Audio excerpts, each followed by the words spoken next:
so for control because no also for na kasa no oba no one ne te no and second wife na yire din ka oni na chai okay cause me yire ni suban we fata so years of mama na one of fata so years of papa one fata so papa yeah you need to do and you put me one we are living in the last days aje did papa ko shame and oba dey say na me ka check for you for our retire and our toto our retire and our toto yeah so some now for see fun busa yesu our Matthew chapter 19 the verse number 3 to 12 say Peter mu nyina no no mu di ho fo chenie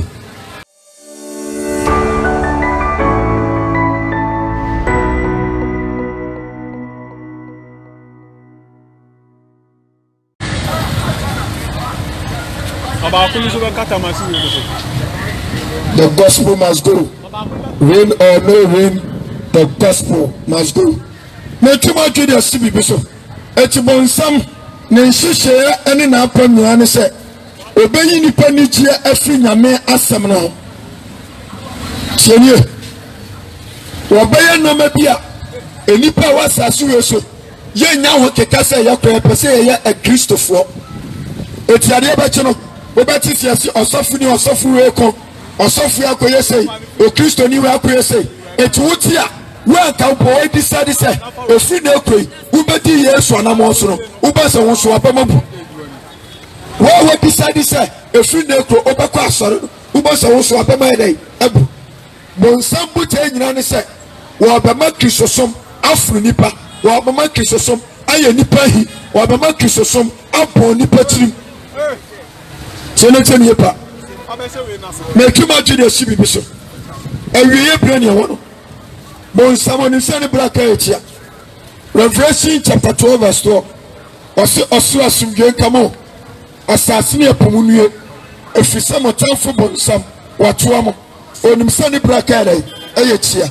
million imagine for. Baby, a Christosuma Bruno,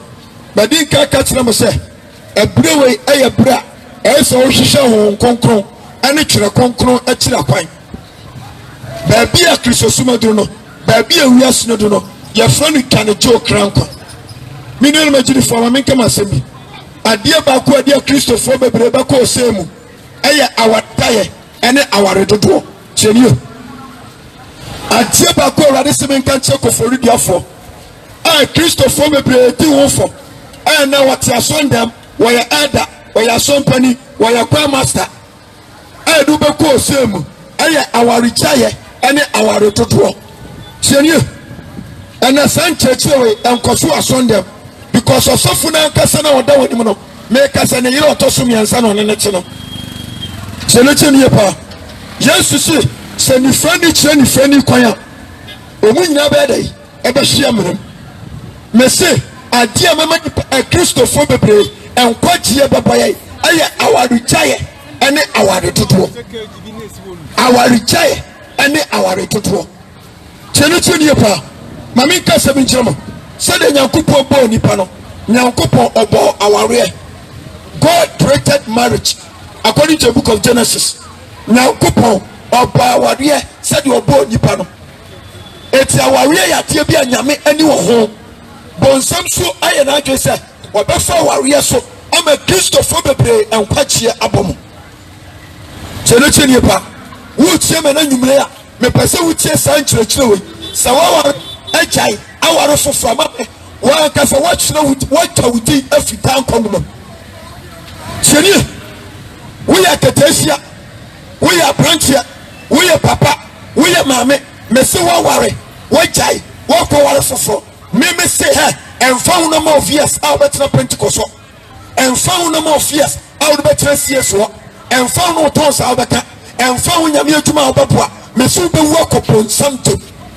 chini sababu no me be cho se aware ya die bia nyame ani wo ho eti nyankopon wo hyeda epo awade se de opo nipa me tuma jude sibi so we can tell the book of Genesis chapter 2 now Abraham nyankopon ebo Adam no ena nyame hu se da bi abode nya wo no tututu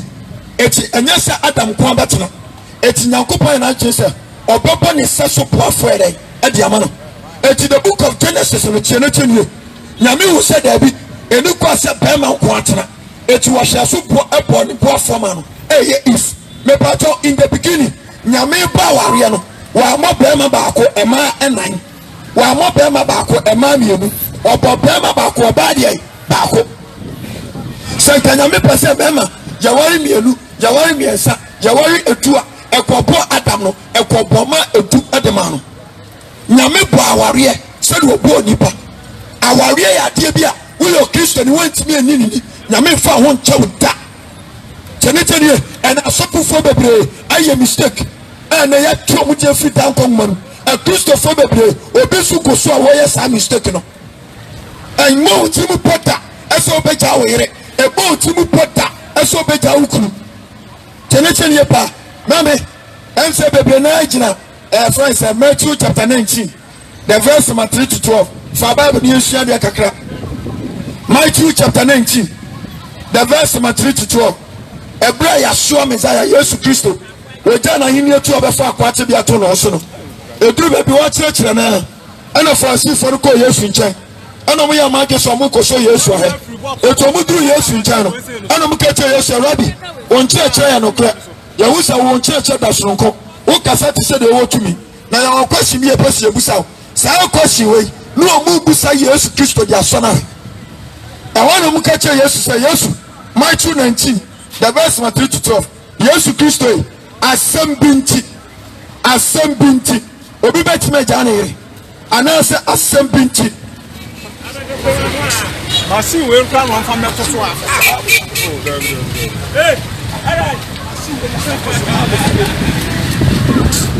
mɛtuma gyi da si bi so ɛhɔ na ɔmo sɛ Yesu Kristo sɛ Yesu yi asɛm bi nti obi bɛtumi agya ne kuru anaasɛ ne yere anaa saa kwasi wei a na Farisifoɔ bu sɛ Yesu no ɛnyɛ sɛ ɔmo nim na ɛso na ɔmo de sɔ no ahɛ ɛnkyerɛkyerɛ wei na Yesu Kristo kɔ yɛyɛ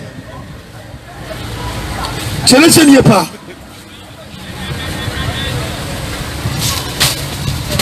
ɛnkyerɛkyerɛ wei na Yesu Kristo kɔ yɛyɛ ɛma asuafoɔ no nyinaa bu firi a ɔmo san firi Yesu akyi mukyerɛ nie awaregyaeɛ ɛne aware dodoɔ ɛtɛ Kristofoɔ bebree enipa bebree bɛkɔ bɔnsam gyem ɛna wokɔ asɔndɛm a yɛnkasa mfa saa adeɛ wei ho adeɛ kyi adeɛ sɛ yɛfa baabi wadwo kɔhɛ nipa asala Kristofoɔ nko a na atwa sɛ wokɔbɔ korɔ no a na abɛkɔ bɔnsam gyem wodi awu a wobɔ adwaman a wodi kɔnkɔnsa a mese adeɛ baako a ɛdeɛ Kristofoɔ bebree ɛbɛkɔ ɔsɛ mu ɛyɛ awaregyaeɛ kyiri woyɛ aberanteɛ wotie me woyɛ kete sɛ wopɛ daa kwama wo kra deɛ a mesrɛ wo ɛne deɛ wu sɛ wokɔfa wo yere no sɛ wokɔfa papa no ɛne ne nkɔbam sɛ wopɛ daa hɛ mame baabi a meta ka kyerɛ ɔma mo ware ne sɛ awareɛ ɛnyɛ nkwan o na waka sɛ mekeka hɛ sɛ abɛnkwa ne nyɛ da makɔdi nkrakra ɛti na yɛ nana mutu din sɛ awareɛ ɛkwan no ɛwa owuo ɛna ma me papa ɛtwa toɔ owuo nko a ɛna tumi tete mo ntam ɛti sɛ wonte ase a ɛnkɔka hɛ kyerɛkyerɛ amanfo firi sɛ awareɛ ɛyɛ abrabɔ ɛno sɛ wobɛware bi yɛnte aseɛ ne yɛyɛ adeɛ di nipa bebree bɛkɔ ɔsɛ mu ɛyɛ awaregyaeɛ ɛne aware dodoɔ ɛdi nka Yesu Kristo ba asase wei so no ɛna ɔmo bu sɛ Yesu ɛwɔ the book of Matthew chapter 19 the verse 3 to 12 Farisifoɔ no kɔhyia ɔmo kɔbu sɛ Yesu no na ɔmo de so no ahɛ ɛna ɔmo bu sɛ Rabbi asɛm bi nti obi bɛtumi agya ne kuru asɛm bi nti obi bɛtumi agya ne yere anaa Yesu Kristo hwɛ ɔmo sɛ ɔsi daabi wɔkaa daabi na ɔmo ma Yesu ano nsi na Yesu ɛnyɛ na odiyifoɔ Moses ɛtwerɛ ma yɛ sɛ wo yere haw wo yere nna aduane no a wokuru bɛɛma hu wokuru ɛni ne ho ni wo yere ni ne ho ni twa awaregyaeɛ nwoma ma no na kɔgyaa no ɛhɔ ne Yesu Kristo refer mu to the book of Genesis ɛna ɔka kyerɛ sɛ monim sɛ ɛfiri mfitiaseɛ no montie twi no ɛfiri mfitiaseɛ no Nyankopɔn bɔ ɔbaa ɛne deɛ bɛɛma eti Yesu Kristo wɔde boɔ baako kum no maa mmienu ɛsɛ Farisifoɔ no ɛbusa awaregyaeɛ Yesu Kristo fa awaregyaeɛ no ɛkyerɛkyerɛ aware ase ansa no ɔansa ɔmo question no wɔsi mu ni mu sɛ efi fiti aseɛ no nyankopɔn ɔbɔ ɔbaa ɛne deɛ bɛrima eti Yesu Kristo pɛ so ɔkyerɛ sɛ yɛka awari a ɛyɛ ɔbaa baako bɛrima baako a wɔn aka bom abɛn honam baako ɛnyɛ bɛrima baako ɛne mmaa mmiɛnsa kyɛnɛkyɛn yɛ paa na maame papa mɛ se ɛnafa Bible no yɛ bɛwuram kyɛnɛkyɛn yɛ okenkan the book of Acts chapter 5 the verse number 29 now wɔsi ɛsɛ sɛ yɛtie nyankopɔn mom sinewanya onipa wɔn ne nyame John 1:1 nyame ne asɛm no eti ɛsɛ sɛ yɛtie asɛm no mom sene sɛ yɛbɛtie dɛ ɔsɔfo anaasɛ malam bi anaasɛ maame papa sheki bi na etuma gyi de esi bibi so awie biom yɛ wɔn no awaregyaeɛ ɛne aware dodoɔ eti nipa bebree bɛkɔ osɛm awaregyaeɛ ɛne aware dodoɔ eti ɔmo bisa Yesu sɛ Yesu asɛm bi nti obi bɛtumi agya na yere anaa ne kura na ɛwɔ ne Yesu Kristo ka sɛ daabi na nka efiri fiti aseɛ no ɛnte saa na Yesu ɛnte saa deɛ adan na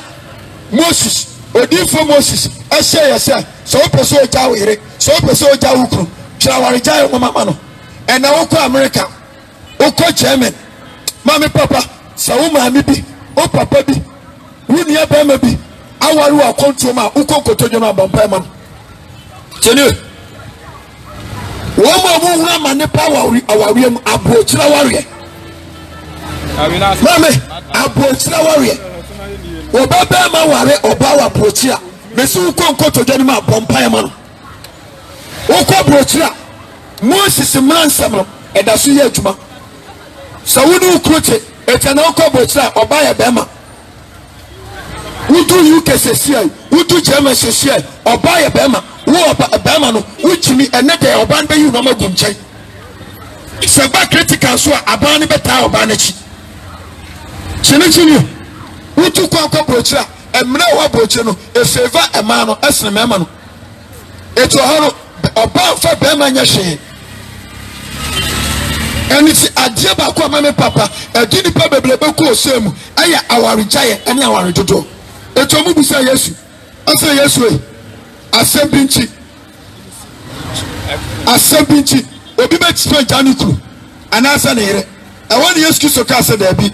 ɛnte saa na ɔmo sɛ ɛnte saa ade na Moses hyɛ sɛ wo ne wo yere te wo ne wo kuru te na maame papa wohwɛ na sɛ asetena na mote no enkoya kyerɛ awaregyaeɛ nwoma ma no ne gyaa no ɛwɔ ne Yesu Kristo ka kyerɛ Farisifoɔ no ɛsɛ hwɛ makoma di nti ɛna Moses yɛ saa na nkefiri fiti aseɛ no ɛnte saa na mimi Yesu mesi mo sɛ sɛ nyɛ adwamammɔ nti na sɛ obi gyaa ne yere anaa ne kunu a wasa awareɛ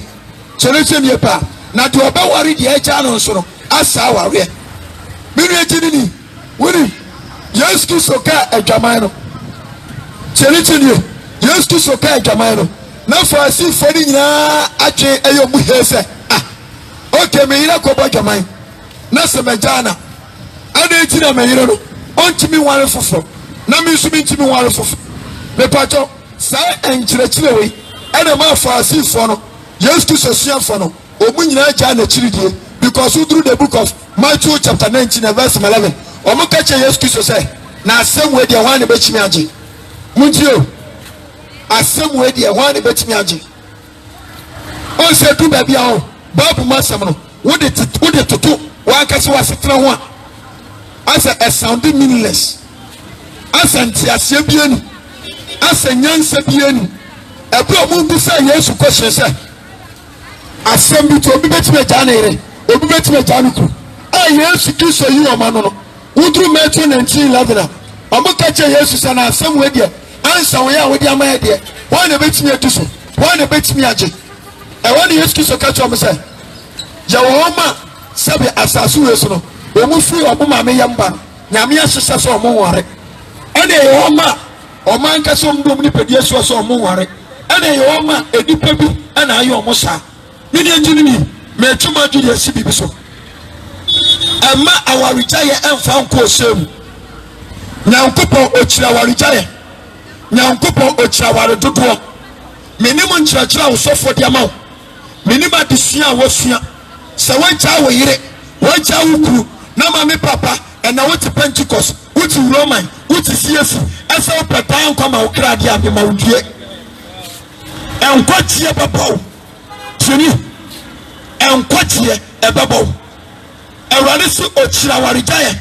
ochira waresaye ochira ware dodo midu be wura bible tini midu be wura bible wasafo meyire woni ni huni witimi nyano asafo mikru first no na nkọba akọhoma pa ene ontimi mu akọhoma biem witimi nyano asafo na nsemikru wonom nsa dodo na wonom nsa no obeduru fia wotimi bomesa witimi nyano asembinti obubusa yesu se asembinti obi betime janere obi betime januku witimi nyano chene ene de tia waru taye ene waru dodo boss nye ene edipa ware with last emranti aba papa fo okoforidia emranti okoforidia enye otoni edeware akono ene edeware oba we de no ofo oba we de ofo oba we de oto oba we de aninu fujejra that is last etina wo fe oba na wo fe oba ni body awo ene ode ko ware no me pa cho sa ware we enyina china ene awarujaye ene awaruguo bebrebe no ene okwa wajua koye ni peguo for better for worse 1 week pepe ni ekotam because ene edipa fa odon ware yedi akono ene ware ofam omama ye wedding makoma kotana emu 9 akono ene yedi ware enye odo akono me pebama wosowa wo pebama wosowa ene se na yedi bro na eku no onse brema no kojuma biaba o ka hwe na kuma huri asotro saw because we so brema wo sowa ene ye de akono ene ware abanche wucheme so opa oba ware a oba wo suban beauty is character ya kasa anwofa eye suban anwofa nya obi a waye makeups watoto na no court say Jezebel chenie anwofa eye suban jetia na ma warrior ntimi nyina ne se eba o bemo modi akono ene ware modi akono emranti aba ye ko school obafie papa mehu aba bi o me pesa enyu odo akono oba ne to oba ne nufu oba ne nim ne helps ene ade ware mama papa je be ko so pressa ye se be wu akobon something because awadi chawari jaye uku oba no o hwa ne to o hwa ne nufu ene ade ware no ene woni na humienu enkora na numa ama nufu na tiagu chenechenie mi na jiri ni ene form no eso ate eba sa akona na unyama no eso bete etu na mabonten na sa ko hu oba fufo anu nufu gina ho a eso sa akopɛ no on the akona yo James chapter 1 the verse 15 James 1:15 was say akono nyini na nyinsen na wo ewu a na wo bone na bone ni so nyini na nyinsen na wo ewu a na wo owuo tiri ana mranchia papa fo aba emranchia aba jaba ware oba ye de akono ene ware oba no ene suban enkwa ware asibio ye mfa suban ware na so Bible say oba wo suban ura fi asema Solomon kai wase awon fa ye wuru de na oba no de na ho fa na ware no ene okọ kitchen sawade awon ni si ja so wo che kokọ no no onim sa awon na hichi waye so de kokọ ni guma na bo fa na nim ade chi na nim nyina na ahyehye no o sa awon fa na to oni so ye o sa awon fa na to oni so ene o fa ba na chi eso wona ko no de ane na ma o ene jam to hyehye no because what they are calling a warrior no it's a basa awon fa na fruadia odon su bere ebe frio mi na jiri ni awie bro me wono ade ade ni problem be ko semu aya ware jaye ene ware dodo mi na jiri ni ade obetimi de ja wo yire ade obetimi de ja wo kuru ade obetimi atitu no kuru ntam ade obetimi atitu no yire ntam eye owuo me pacho ma mo fa jamane nyako e jamana Yesu Kristo ka se senye e jamamo a me pacho jamane nie yan fansa me yiri wo na me yiri akobo jamane na ma koche no e ho amesimeja amere me pacho na nya bone uja wo yiri anya bone na emom tie uja wo yiri wia na sawo cherie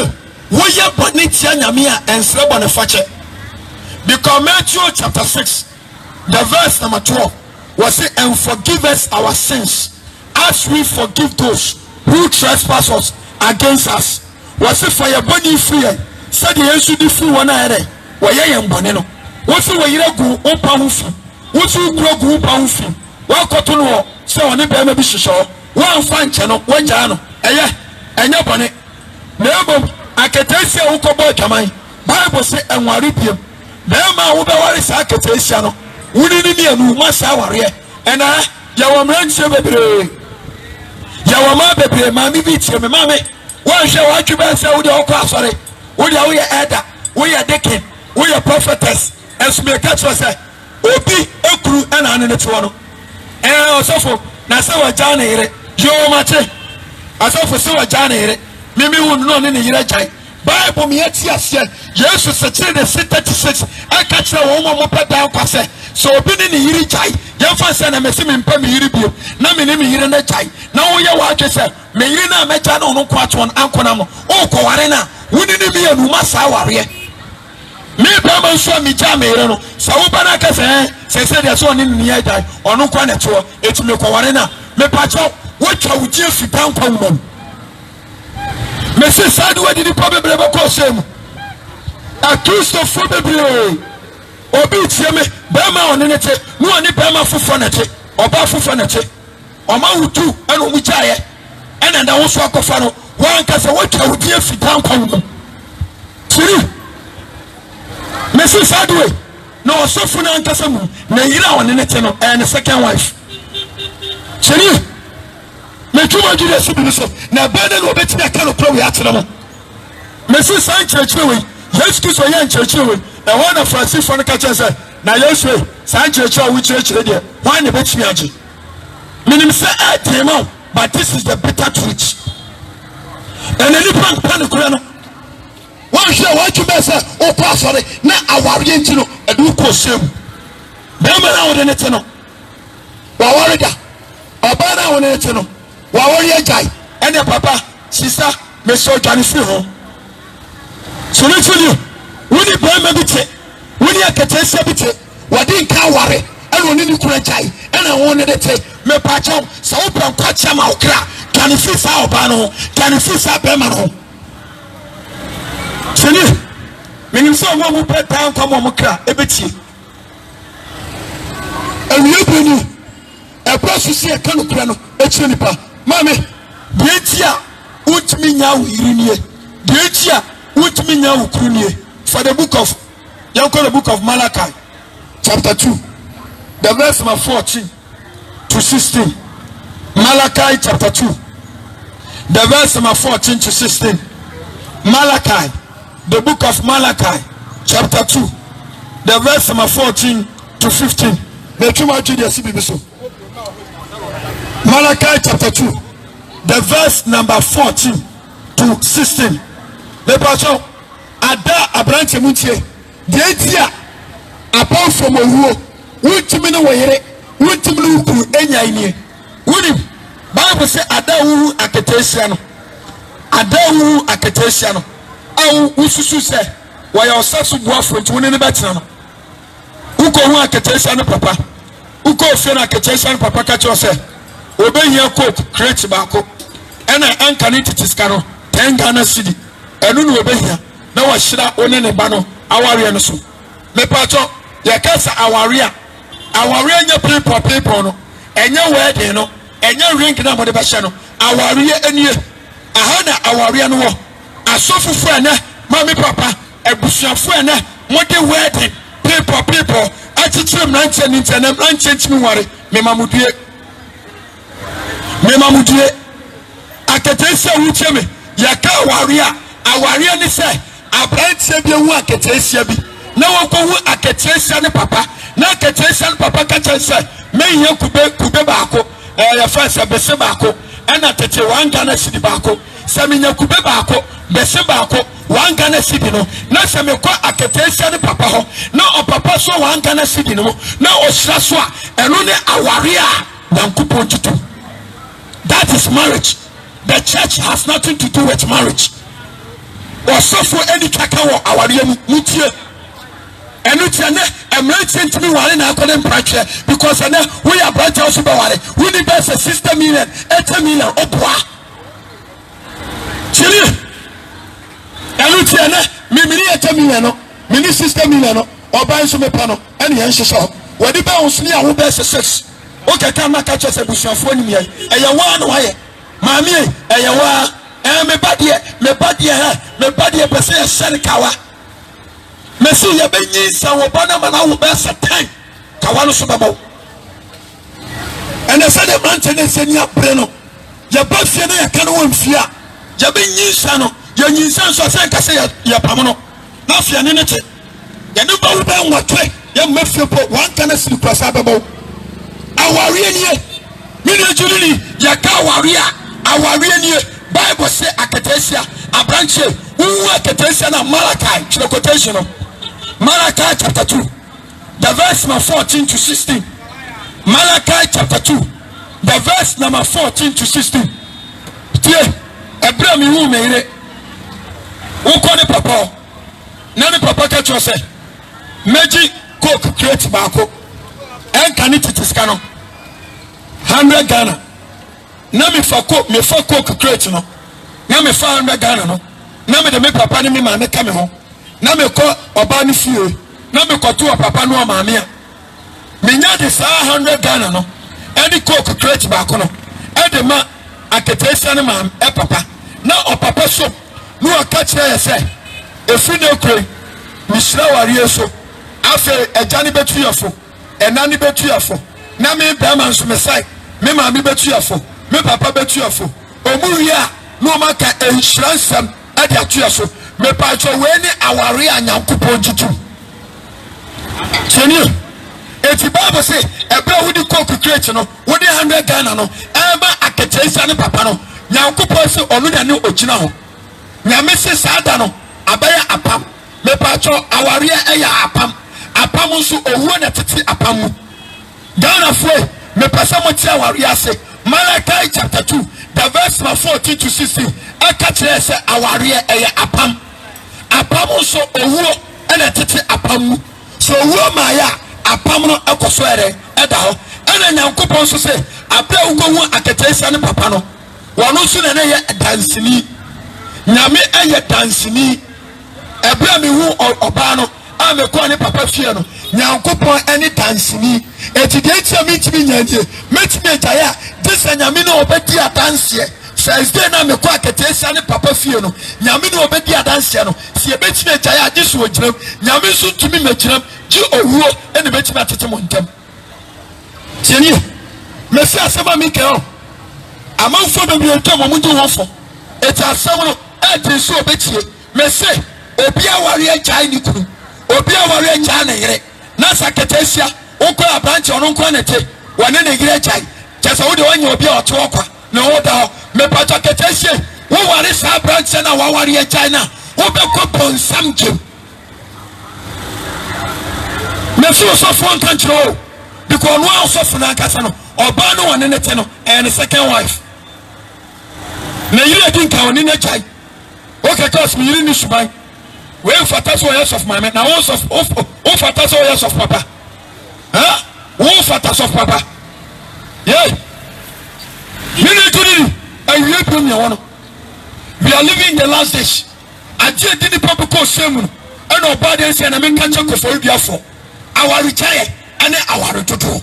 Our retire and our to do. Yeah. So some now. For see from beside yes. Our Matthew chapter 19, the verse number 3 to 12. Say Peter Munyano, no muti hofo, Chenie. Na Peter Munyadi Sassam will offer. A tunim, or Muko fear, or Muko didino. As some of Francis for the Pusao, Matthew chapter 19, the verse number 3 to 12.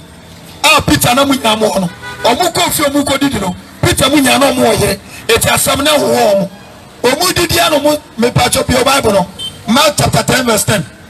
As some of us see for the beside Yesu. Our Matthew chapter 19, the verse number 3 to 12. So Yesu so they answer na buy no. Mama papa, anya wo mo de. Asua for na ankasa no. Na bia ware Peter no ware. Eto omuko fi omuko didi no. Question na obi bisa abantie Yesu yi anu a ema na chidi fo bebre esa na efi na chino. So Peter munya no mutu hofo but omu ko from mu ko didi and Mark chapter 10 verse 10 omu say yes the same question no omu ka say yes be say answer no omu be say the same question a obi abusa what the answer na ma no Peter mu say busa biem oh Mark chapter 10 verse 10 I say yes it is a mijamere na me ko ware fofo a eya na senye and yes to catch up say do e be ja na ire a obe ware fofo no wonu aba wo ware no no masa ware and oba na me ne to na asem bitimi ja no no wo be man so oba ware sa oba no a me ja no no woni ni me no ma yere masa dey aware minia me se sa asem ya na enwumre o me ne mo tano me se bebre beti ho fo bebre tie mo muti ho fo one show ba do myself me dem me makro no me dem me chemi to so dudu me dem me magaman me dem me nya benfo me dem me shantal basa basa awari chaye edo be ko bonsam do chini awari chaye chini pa eti abrantie na woni ne papa na woni ne no bu sese so woni first oba wa na chini so awari chaye mami akatesia kani chu krankwa jasa papa no brother na so be fa me no waya me ho ade Abraham Sarah and Hagar me pacho Abraham ko ye Hagar ho ade na so duru baby na me catch Abraham so onim Hagar cheni Abraham ye no ade o unim mame emranche mu cheme and am for the quotation me yi o mo no e man doso Efre mema no etu ya bema na obetimi afifie be say 8 ubetimi aware provider so obetimi ahwe omo mame provider so obetimi are ahwe omo ni akachiro dedede ete na ubakofo dia ha emranti asabe kakra wo mu nsame ube na ne yire be say 8 empanso kra mai ne sofo so asase osofo jani nanum asra branche ba kwa warrior so mako fo oda sofo ho sofo what are so from suffer? Else ya 2 tables to chow chiba de ho. Because we are within you, who saw so far, what shall a warrior, a branch of a warrior, what shall super 4 times? Else ya 2 and 2 chow chiba 10. Because we are within you. And I will 2 before. But say brother, now say Abraham, or warrior more than one. Brother, say Solomon, or warrior more than one. David, wawari more than one. Me pacho mami kase bin chomone. Apama nyame ne me wono. Enya sa apam no ne wo. Ma mutade ena Solomon wawari bebre na so Nyankopon o hira Solomon awari dodo de. Na Bible mu ha fa Bible no. Obi odi nka wari mienu nyame ko no. Bible mu obi odi nka wari mienu nyame ko no. Chenifuni ena opa asasu we so. Obi a wan kan okra eya papa abranche wawari mienu obi a wawari mienu bia no witimi ni nukra da na ade akowo wuni da bia da no na yiri ni nya no poso so moni ana Yesu so se obi timi nsuma wura no mienu enya sa obedo ba ko no ere watan ba ko se ni pa bia abranche bia papa bia wo ware more than 10 wutumi 10 days ba ko open no among the 10 wife wutumi 10 ubenya ba ko ere opa no etenum se wo waru tutu ntino da bia da wo pese wo so oyiri mu nyina ni yamfa sa oba on station ha ena wo tontoma sika so wo ho no ebetima to ntoma epo ba ko pe etintoma po ba ko na wo to no wo yire mu so ya miensa ena wo fie etintoma po ba ko no wo be wa adwe se wo de be ma wo yire a wo yede wo do no pa the moment a wo be ko fie no wo yire a wo to no pa na wo de santoma po no mama etu yira aka ne be hu santoma no ye bebu sa se kojo papa abra papa ada no atontoma ama ajo ma me na be de wan to bia ma me obetwa ntro me na me mo scam ne kotontoma me fu kromu ba no ena sister no otontoma no wakacha me se me yire ade abatontoma na se no ye so obeje ntmenyam na no na me mu osika me wa so no bottom sika no adai wode to ye wapaso so ayiri ani esa so biani esa so siani etiade obey obeso mni eye entro etu obi o trofo pa obi a wawre more than one Yesu ko so obi timi so awura no mienu ani da wutimi 10 kan ubado ba ko edai a chen ba ko e ho so na bo sam jemo no chini mami hwe amafo taka tutu obi no sa ana obi ya masam obi ware more than 2 was Abraham say Abraham ware more than 2 your friend say what do you call Solomon ware mami ka sem chow tutu Solomon dey na motade example and who to Abraham tie before who to papa before efa ensan ene masam ho no akobo Solomon din mami ka sem chow apoma nyankopon ni Solomon wono enya no no wo apoma nyankopon ni Abraham wono enya no na wono wo me pa chochene hwe me ma musna robi wo Bible me ka sem ya chem wo Bible hwe ne tie nie Bible mu no chene abra nyankopon shemra nyame shemra se ne altar no so no wunye Levite ni wunye osofo a konkom bia no na ye abodo obi a yedugu Levite for nkwane tibi fire edu bi David ni soldiers akọ ena na ekom edu omo na nyame nso ahye mra se wunye Levite ni wunye osofo a sa aduane no wudi wo kwa so no say eka David ni soldiers bowura ha ekofa sa aduane ji nyankopa anyo omo hye mutie serio na me hye mra se apomada ka no wunye Levite ni a enfa won sanka me pato kenkan 2 Samuel chapter 6 verse 6 2 Samuel 6 ebra Israel for ya so den apomada ka no okodi Francis for no what do call Philistine for no eno musujimi omo de apomada ka no ekosi omo bosum kese Dagon anim ade atia no na bosum kese Dagon na ebubu ehwa na Philistine for ya sadabi sadia ya bosum kura ya dano no sa Israel for nyankopra bubu ni de yemfa Israel for nyankopra de enkoma no ehwa no mutama apomada ka no eno mu di si ponkoso me pa cho 2 Samuel 6 omo di si ponkoso ada apomada ka no tu Israel memno sa ada na David sa ya ama no hontoma pa ya na yiri Mika eka sa nana ada na ogu ho ni masesa wasama nwapa ehwa na nyankopra eto oba we ye bonyini ewo Bible mu eye Mika na ya soba okasa tia David asset ada na David asa ama no hontoma yere apa sa ada no apomada ka no etu Israel no ni efa branch bi Uza me pa cho ma ye tumufu a brother Jai Jacob Isaac wale dodo Abraham wale dodo say David wale dodo etime suma wale dodo tieni Josa apomada ka no tu Israel no na apomada ka ni si ponko onsen ka ne tete ni efa bi challenge ya kasa challenge a omutimi bubo bi tisa truck na omode a she ponko ekon na ponko ne ere twe sa truck no ena na apomada ka ne ere esusu apomada ka no du Israel no David ne Israel for esa se omunyame asaba chene ehwa na apomada ka no truck no ne tai ekofa eboa ba akoso ene danchi to se de ere ehwo no sa truck no na nyankopon hye se wunye Levite ni a wudi wo kwan se apomada ka no do nsa ere eka me papa mi busa question nyankopon ade ehwe wase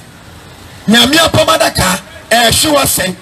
ena mi kira nchen ena mahunu na mi kosom se be apomada ka ne hwe wa kama ebone Bible say abranche Uza wade ne sokoso apomada ka no nyankopon kuru no seyo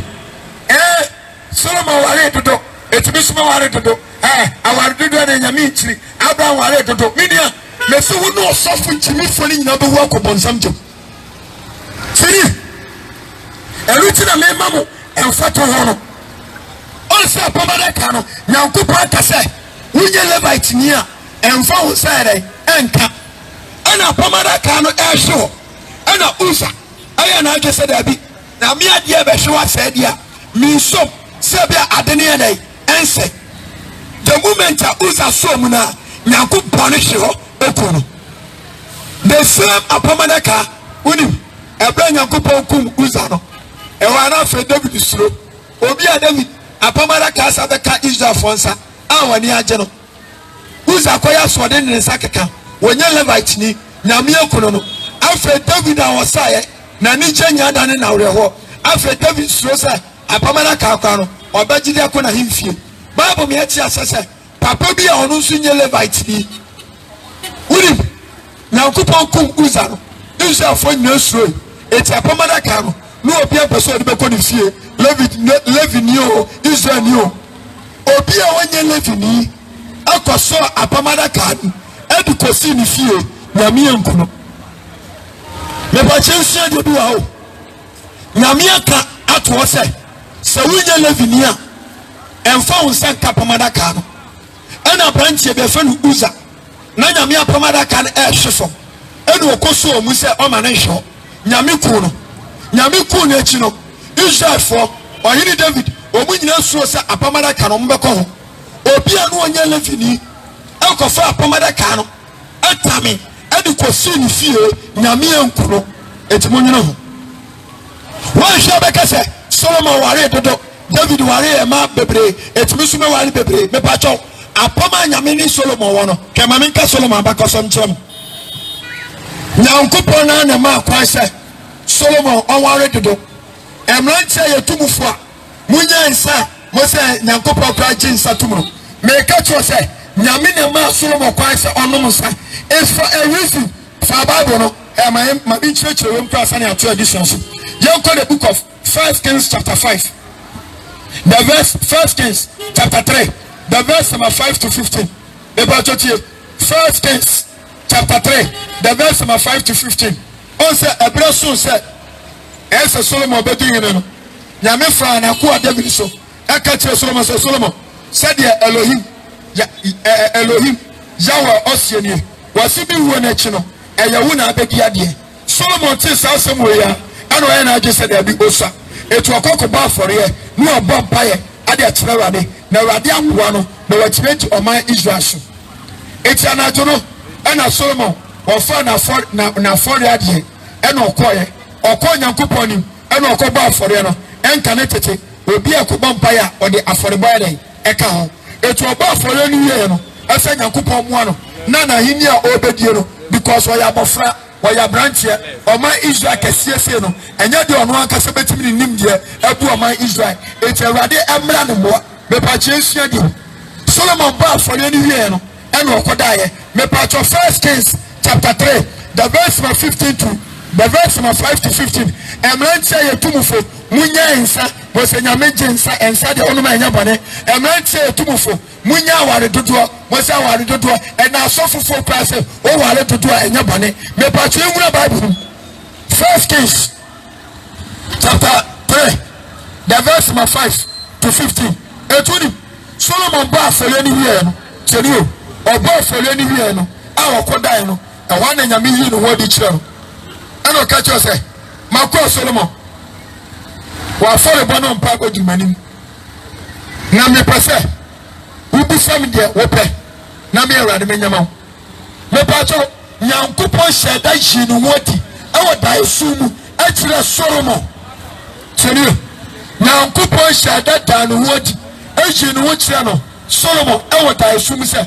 makọ Solomon ompa e bono wa afore bono eturu menim enu nti no busame de wope na me awade menyadai menyama e wana Solomon ka kire awade se awade wa kwa me ya bofra wonim so man Israel e yo man kese ena wo fo akwa se me na me beli ti sa omen awade me sraw e no ma me ensa ena me hia me ni asofo e ya mota aka se Solomon obusa nyansa enya nyansa nko na Solomon obusa fa Bible no Solomon wa musa nyansa nko obusa no ma me ensa so ni Solomon enya nyansa nko na obusa aya Bible mo kenkan mo nkyere chense de watwere Solomon obusa no ma me ensa 1 Kings chapter 3 5 to 15 no eno ma me ensa na Solomon obusa Solomon ka kire wade se ewade one mi penyansa papa ene boni ewumu ena entiafia koma me pa cho no ma me ensa ni nie wa se ewade one mi penyansa papa ene boni ewumu ena entiafia akoma enoma miensa ena Solomon busaye 1 nyansa 2 papa ane boni hurumu 3 entiasie akoma Solomon busa sa no me miensa we no ena wari busa se me ba Solomon we o se an ma wie atoas nyankopon hu jiri no because nyame no oni musa Solomon ye nipa de obebusa sika obebusa cars obebusa dan obebusa tumia odi bedi na tanfo so na so Solomon wa musa sa no ma we bia bi serie eti amanyankopon hu jiri no e wala nyame ka che Solomon say meba anam say wa musa tumia odi bedi wa tanfo so wa musa sika wa musa wiasa wudie na mo umusa nyansa papa ni boni hurumu entiase akumenchi no me nyankopon Solomon adia wa musa kra no me awade me de bere me de bema tene anuti dayana chiro ana awade ka kire Solomon ewa Ecclesiastes chapter 9 verse 7 ena obia no musa akorensan for quotation no utu no fusa wanya ansa no ma no akotu Ecclesiastes chapter 9 verse 7 Bible cry say fa wani je konno monsa na kotu wadiane ko pawoma we Solomon are you Solomon? Minya Bible dey ta wono wa ma wo kokran church wa se na wo du suku nyansa wo di pa nyansa eba wa ebeku are you Solomon? And the kofodiam na tia o ma tie gu ensa so wo tu no fono brother jai Ecclesiastes chapter 9 verse 7 na dum bon kan wono se ko tu Bible no Ecclesiastes chapter 9 verse 7 Bible say for ni je konno monsa ko jiwa biane mabro Bible jimi ube wo ko ponsante wo de nyansa Solomon anyame yi ni wadu chira no our 1 Kings 3 5 to 15 ana Solomon bu say nyansa papa ni boni hurubu ana ntiase akoma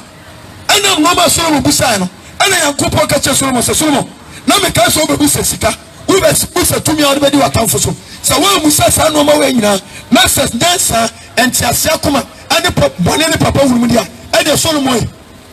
ade a wa musa no me be ka ho etianu achi no ana Ecclesiastes chapter 9 verse 7 Erade ka che Solomon say Solomon me Erade mani aso woni yo dada eti fa wani gie ekonom wonsa kodi waduane papa wo ma wuni enye se Erade se Solomon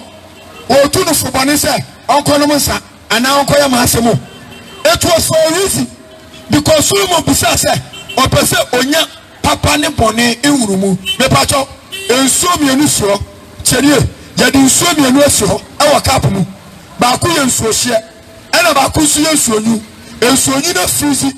enya brogo e fruzi ne ntutu oba ena nsuo hye nsuo hiti ena ntutu oba me pacho so be wu se we nsuo nyu ana we nsuo hye jesa wo do sare etum cherie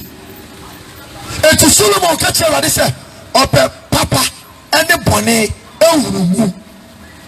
eti se Solomon ba wu se we nye dia jesa onu ankasa nyame ma no kwa se onu ankasa koson he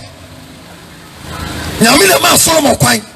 eti be Solomon bu se no ena Ecclesiastes chapter 9 verse 7 Erade ka che Solomon se meba me Erade mani aso woni yo dada cherie unye Solomon abante wono mo say tu fa wunche unye Solomon papa ya sita ware toto unye Solomon Solomon wali mienu Solomon ware more than 10 David mame apoma Erade ni Solomon wono enye bi no no baba na nyame eyi ni wadi kire oda esumu baba ana nyame ka cho se na ni aso ne yo etuni abra Solomon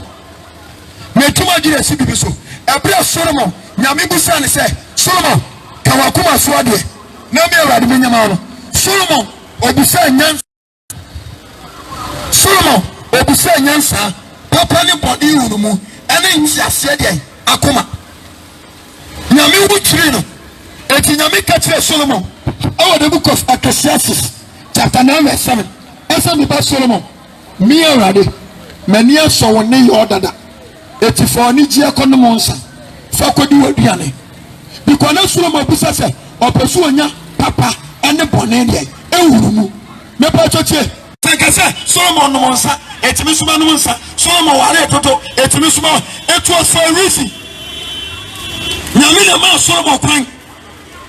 ese wonya saade no se be obenya bibi akira to aye futusem ama enchirima a omo beba etu kinka Ecclesiastes chapter 9 the verse 7 awade kache Solomon se Solomon me awade mani aso woni yo dada eti fo woni che kod no monsa fo koji watuane na ko for dia ni abrantia ko for dia ni aketesia wo so dia wo pro wo so dia wo ye memasem wo ye masem wo keka se Bible na aka wo ye Solomon ye are you Solomon eti Solomon say ebra no on no monsa no wode na wode mama no Ecclesiastes 2 verse 3 chirama me Ecclesiastes chapter 2 verse 3 was edin kai wodin kai di nyansa akyekyere na koma eti Solomon wodi nyansa akyekyere na koma wi a wotime bura ohino wotime bura no de dagatem wasi wonum nsa na wosue bibi fu wodin kai di nyansa akyekyere na koma afa no wode na ho ode amama wotime ware mo danten kyenie no onum nsa wahene pa no onum nsa wasi wo ye sa no ma wanyina no se be obenya asebia kyere ede ato ama enchirima Ecclesiastes chapter 2 verse 3 eti nyame na ma Solomon kwan ese won fa se subani se be obenya bibi atwa to eti Solomon won otonta ensantre oto ensamutinta wonuma eye no fi toto gatema wo wi anu abekere ensa ye fadifo fa ensadema de wo se eni bobesama orehofo se Solomon bekere se ensa ye fadifo a no onu ankasa no wanum nsa no ewu sunsanso ere ewoso chini ansa na Solomon beka se ensa fata se bema wodi wa ho ade mema oba no na wodi ka ware ade na ho ade ama oma ewu sunsanso enyankopo na ankasa na ma no kwan etuwa yetufu a udi osuntie brother Bible class yemfa ya ni je nkonom yansa chini you are not Solomon etimi de Kristo na wuchie me ade awrade chire aya warujaye ene awaru dodo chene awarujaye ene awaru dodo se nyame pese mrantie anase mema yawari mienu miensa e kabre obo Adam no e kobobo is omo evil obobo is obobo emama akoma miensa ka Adam ho na so obo baako asekire no oba dia baako mama kase bi ncho se wonu ukruche enfaun de ukru ni bayo enfaun de oyire bayo se wujitu mu enfitiasesa woni ne betena no aware eya apam e Christopher fashion mutunu aware eya apam ade antimititi apam no yanko Romans chapter 7 for Bible no Romans chapter 7 the verse number 1 to 4 ade antimititi aware mu eno ne yaduru so no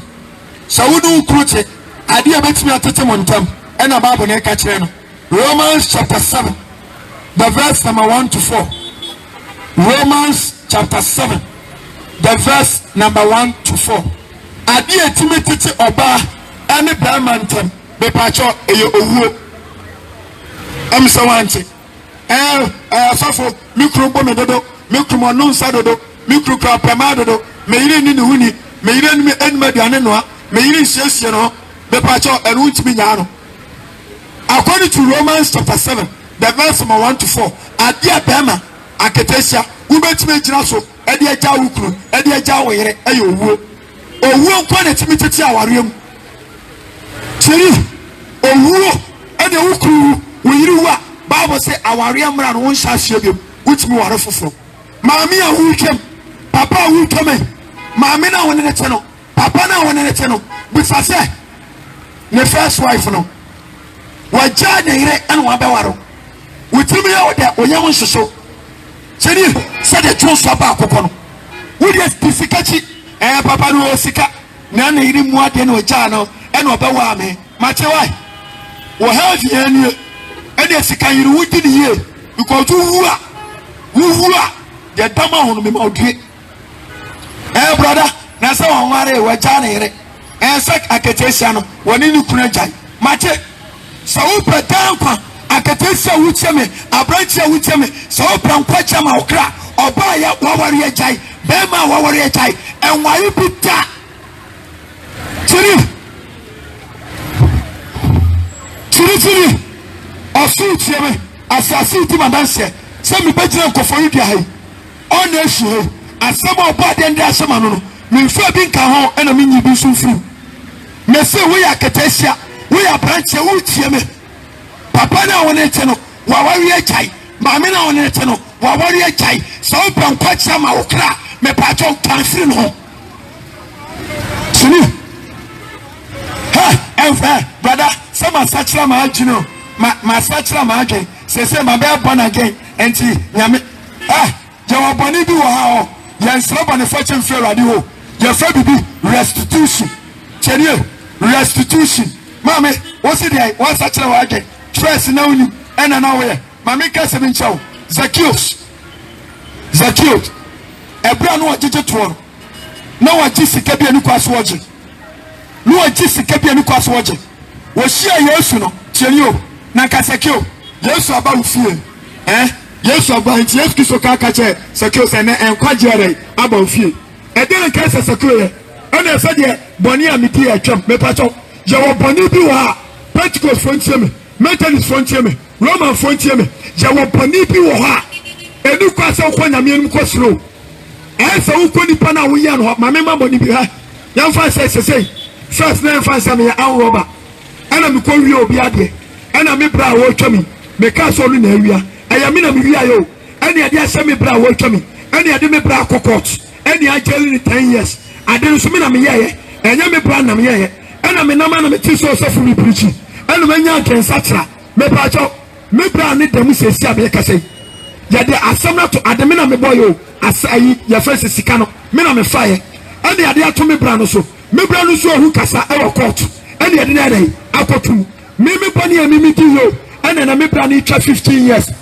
I want some, and then I'm at this also for me preaching. It's preaching, I come a it's my 5 years to some camera junker. Me pacho, South Corona, the boy, and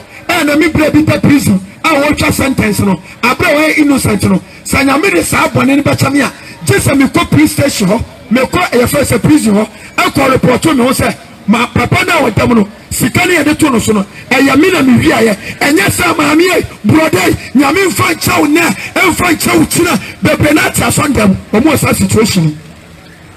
ye so bi restitution anu ni yanko nyame won ko bisa ko ni para odi ya no no na ko sire mesi sanche chewe eni aso ndam na ke se ma fa yes sa me kan ma jenka 1 John chapter 1 verse 9 wa ya no kafo no tini ni se me yaba ni no aso de becha me etunu ko asandam kokwamu no akosra nyame pa na ka kire ho ko ni pa no ko ni amfa wuntum na yiyiri pie nyame de becha enya sa oboa asafo na sami kru no mi ja no obi awa no o pedan ko ma okra awari de to sumi nyame nyintu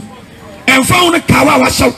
emfa won papa wa ko hu je nyame tutum aya Malaka chapter 2 14 to 16 akataisi na wutin kan ekọ ni mama ni papa fie ekọ emu ni awari nyame tutum go back for your wife, go back for your husband, open down kwadia mesi sanchechire we bebe na bu ofu entin so bejatu sanchechire Yesu Kristo ye chechire we pe ene ne suafo ni nyedwa no Matthew 19:11. Omukate Yesu say na asema hu kende when the betimi aye. Enem ni say kofo bi afo bebre etie me asemwe atwentrembo. Atwentrembo because who crown in it no and you obi kunu oja no na wakofa no. Wo be wu akobon something. Cheni. Wa just say abosi. Wa just say okasare entidie. Yesu me fa so lokofo. Oni ma so lokofo. Yesu ni ma Kristofo wa ma oba hwambo eya atenenefo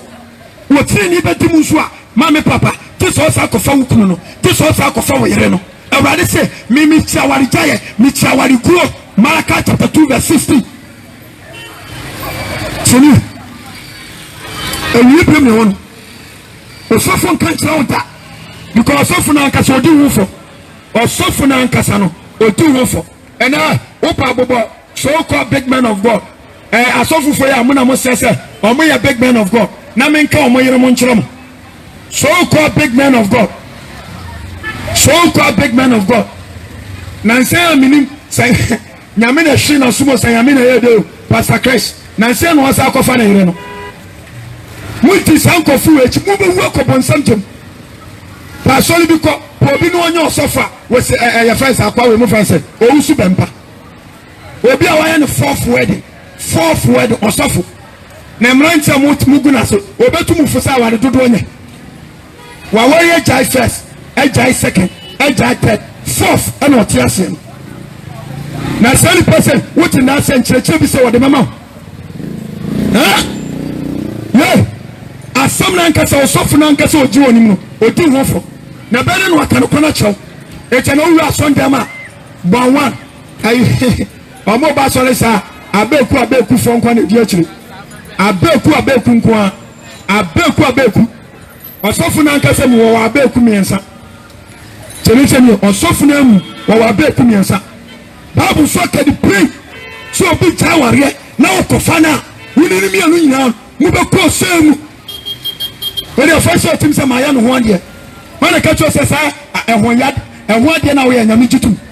When the catch don't be deceived. Don't let anybody deceive you. And think ketesi amrantia papa mo empenfo mu cheme na nwumle. So wawaru obi yire, wawaru obi kura emrantia me ba mo so. And then kwasa sama ekoso okofo duani. Abra branch aketesi ni ko school no. Abra aketesi no wodu ni ti age no. And in hypocrisy so no ne helps na apeja wo call school or nation university woni me say we graduate and okochi esuko dum awe and how the man no and anyin samba and na nyame adawroma aketesia yawo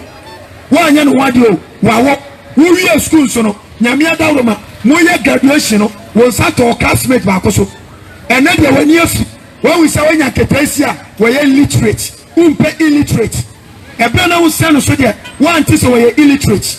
chelete nie me pacho tie we ya branch here what you obi ba enyi nsana me pacho wo die nie quotation no ko for you from branch monchra mame the book of Deuteronomy chapter 22 verse 19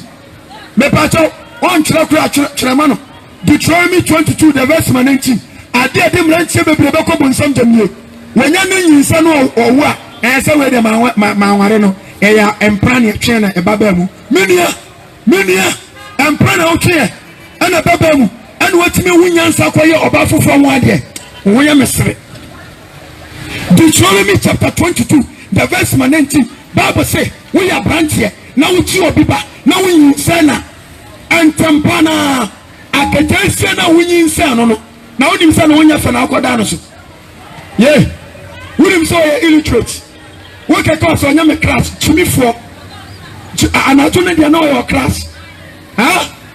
Yeah, a true Anatolia was Annie, a true data was a monkey. To me for what I'm so potential to the so patan come our crap. Deuteronomy chapter 22, the verse 19 was this a witch or biba, not a winning sana, and you was set. Tio, winning option, and I am practically a mistake. What I so what me boo a couple of 18 mistake. A mistake and I'll boo a couple of sorry. What will be 4 hours ever catch us a mistake. Now go for 1 hour that. Deuteronomy chapter 22, the verse 19 was this a witch or biba, not a win in South Corana, win in Saketesiana, and Tempana for Aketesiana, and all do ne papani, none papa so bed you range over. That's what you range over. Was so attentive because what one won't go buy a roof, 2 won't go to bush your full roof. Chenier, it's a Bible say, a branch of which me, so we say Obiba, we say Obiba, so pano, and you was shot. Deuteronomy 22:19 was so called Aketesa and Papa. We don't do the Papa anymore. No bunko today, Eja, my money. So much you are some one shit. Wabusa saba neba eja Obama menina franfro na enen ka se be fie ba no ho ade ne mama etimi ba ya ma asema no sa tam no se papa ne ka cho se wo ai mi yan na ntwe enan wusi abrosan ba ko miya picanto a me ba chimani we are Range Rover a me ba twa selfie me pa to abrantia uni option cheni babu na ko enyam na meka etiminia so wontimi nya we a enfo obiba abra wonya ready cheni wasi so wonya tua saade ni nyina wi a abaya no esu kodoma no abaya na wo de wo se no wonya fe na so akono boni ti ko sane so nyinsa no Bible say woni ne ntra ho won kwa na nyina na wo no emra etawnie o se esu so kan mechu na nchi se edwaman so yire ko ba dwaman wo de so wo yire ko ba dwaman anasa papa ne ko wontimi nya no efse edwaman mu kana mo nya dan mo ware me pese to so dia from man mutie wo share you be in the church and now when akete bia wo wanye satam na wo school and na wo ko ba bia etanyin san kolapa places ama me papa university wo ba school mu say ma me papa anyume so bo so pie youngest na mo ne na mo no ne wo be hu anu onyin san wo wie school ko ya no no afro ko pesikani abaya woni ni nya ye the same course aware no me pa cho enkwache be boss de junso ba akopɔ no menim so so fon kan kyerɛw tini etene enketesi agu kofodia ubaru bawa bontu bontre be mana awano ene be mana wusa aketesi anya ne size aketesi no anya ne size onya ni match school awakɔ nimdi awowo position awanya no wo de oba ni di na chia na nimbegu ase minua sa wo pan kwacha ma okrabia aketesi na wuchi ni yinsa no kofa no be de meka ma wie so wo betuo so wuntie mame papa ahonya masede me de ni se me mu aba no so be fifi so fifi en kama djuma ho me ka wi ama wie o pa fa pa menfa awie pem ye wono Ezekiel chapter 2 verse 7 Bible says enipa nyina ye tuatefo etinyame asem no so mu betuo so mu ntio o dai yanka Matthew chapter 13 verse 9 wase de wa aso no dai ontie minia anoma nyina di adanse se Yesu oba na adie bakwa ena Ghana for Christopher edie beko sem panse bebe na se Nyankopon emra nsem du no atwam ensori bebre asofufo bebre amose Nyankopon emra nsem du no ere atwam me pastor fa Bible no me ba tro emra nsem no de atwam ene de ya adwuma cheni ena ensori bebre church oh ayawa dom na ase okay kan kwa no akotu Galatians chapter 3 verse 10 wase do hye mranyum anasisa no we under curse me pa cho emra de na atwam de anso na ya adwuma fa Bible ne ena last day ye be kasa papa cheni me ne chini ni ajaba ko me pese me ka chemi ni ena ne popro na adwuma mo se emra na ko po man se atwam